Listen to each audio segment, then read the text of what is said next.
Hello, welcome back to my YouTube channel. My name is Kohji, and in this video I'd like to talk about a few items that I have here that I use on a fairly regular basis that are often associated with psychics and or the supernatural. However, you don't actually have to be psychic or even believe in the supernatural to use. And yes, I do believe in the supernatural and I'm a little bit superstitious. However, I can still look at these kinds of things with the mind of a skeptic because anything resulting in the use of these items should be looked at objectively because there is no scientific explanation as to exactly how these things work. However, there are a couple of explanations for a couple of these items that I will be discussing in this video as well.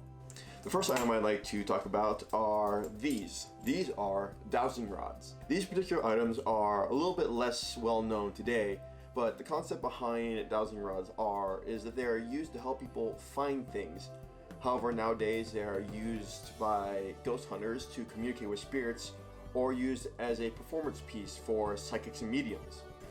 I am going to demonstrate how to use these in just a bit. However, I'd like to read off a little section here on this piece of paper that came with these dowsing rods that kind of covers the history and what they are used for.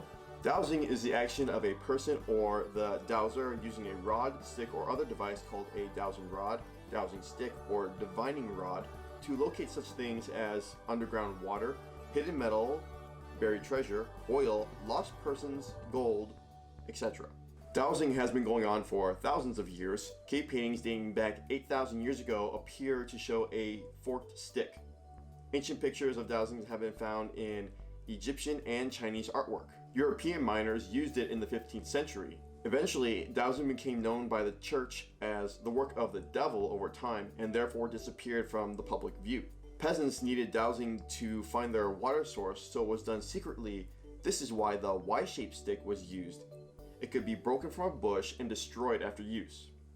Today, police use dowsers to find where murder victims are located, but this is not something they always openly discuss. Dowsing is an intuitional science. A combination of mental, emotional, and intuitive facilities are focused and can be learned. True dowsing is an extension of one's natural feelings and intuitive perceptions. With the aid of one's superconscious mind and a suitable device, you can find anything. So this document doesn't really give a scientific explanation as to exactly how these work. However, they do give a little bit of an explanation for something to always take into consideration, which I will cover in just a minute. But first, let me demonstrate how these things are supposed to work. So these are quite simple. You simply hold them with your hands as parallel to the floor as possible, and you ask questions. More than likely, you're asking where to find something. For example, where is my teacup? I'm holding it as tightly as I can, and as you can see, it points to my cup. Now, where is my camera? Holding it still as I can, and slowly but surely, it moves in the direction of my camera. Now, of course, what you're going to say is, I know where my teacup is, I know where my camera is, that I'm just pointing the sticks in that direction because I know where they are. And that's one of the biggest factors you have to take into consideration. This is called the ideomotor effect. And basically what that is subconsciously your mind creates its own answers while using these items. So because I know that my teacup is there, my brain is essentially telling my body to move without me subconsciously knowing about it, and in essence create my own answer. It's going to point to my cup and it's going to point to my camera because I already know where it is. And because of that, I don't really use these things a whole lot. I don't have a lot of things in my life that require me to use dowsing rods. However, I do expect to start doing some ghost hunting in the future, in which case I will be bringing these along with me and hopefully finding more use out of these. Next thing I want to show you is something that I actually use more often than any of the items that I'm going to show in this video, and those are tarot cards. People might be more familiar with tarot cards because they are more than anything else on this table associated with psychics. However, you don't actually have to be psychic to use these.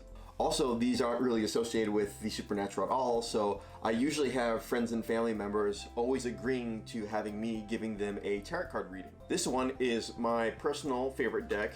It is a 78 card tarot card deck, and what's unique about this one is each card has an individual artist create the artwork for the face. So 78 cards, 78 different artists, and I'll show you here. You can see they all have their unique art style and individual design. The other thing that comes with every tarot card deck is some kind of a handbook or a guidebook that allows you to read the meaning of every card as it shows up during the reading. Each card has its own separate meaning, and right now I don't know all the meaning of each card by heart, but I know that there are people who actually do this enough to where they actually know each card by heart and what their meaning is, depending on whether or not they show up right side up or inverted during the reading. However, this pamphlet doesn't actually go over what the card means as it shows up inverted.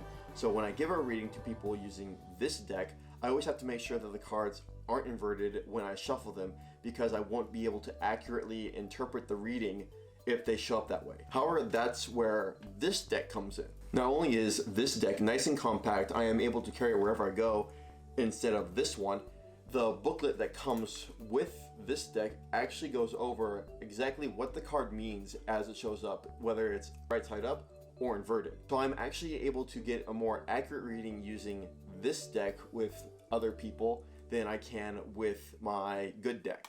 And honestly, I love doing card readings. It's really fun, and it's actually a really good bonding experience between me and my friends.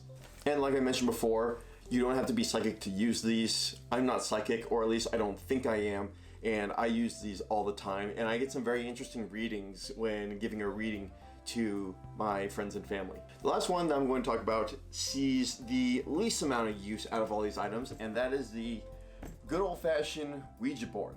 These are actually very easy to get a hold of nowadays. You can pretty much find them at any store that sells game boards. Now, this is my third Ouija board.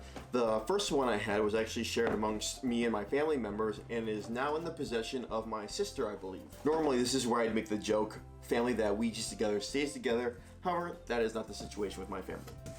So this is your basic Ouija board. It is actually a piece of wood or maybe even cardboard with a large sticker on the front. This little device here, for those of you who don't know what it is called the planchette. This particular one is nothing special. It's actually made out of a very thin, lightweight plastic with some felt for the feet. Now, there's actually benefit to it being very lightweight, because the second Ouija board I've ever owned, they decided to do something very fancy and extravagant with it by having the planchette light up. So as a result, they increased the heftiness of the planchette. They made it really thick and bulky to make room for the batteries, and then you actually had to press down onto the planchette to get it to illuminate. By doing so, it defeated the purpose of having the planchette to move across the board freely, and it really hindered the experience. People are probably going to be more familiar with the Ouija board through horror media such as Paranormal Activity, The Exorcist, and that shitty movie titled Ouija. And because of that, the stigma surrounding the Ouija board, especially amongst those who are very superstitious, that it is used to contact evil spirits and or the devil. However, that is not so. In fact, through my experience, it's actually very hard to get real good results while using Ouija board, no matter how many people you have with you. And this is mostly due to the same problem that the dowsing rods has, and that is the ideomotor effect. So essentially, your mind is telling your body to move subconsciously so you're not actually aware of it, and you essentially create your own answer. And this happens with most of the people who use Ouija boards. So not all the time are you communicating with a spirit. Now, I know I'm downplaying the Ouija board, even though I do believe in the supernatural. However, like I mentioned before, I have to look at these kinds of things objectively so I don't jump to conclusions when using these items. And so these are the items that I use on a fairly regular basis that are associated with psychics and or the supernatural. However, you don't actually have to believe in the supernatural or be psychic to actually use them. If you want to see me use these items in future videos, I do plan to. Like I mentioned before, I do expect to start doing ghost hunting, and in which case I will be bringing along my dowsing rods and hopefully getting some use out of these. The tarot cards will be much easier to do because you don't actually need a partner to do a reading. You can actually give yourself a reading. Also, I can show you how to read the cards, the different formations, and how you would interpret them as they show up in whatever formation that you choose to use them in. The Ouija board would be very difficult to do.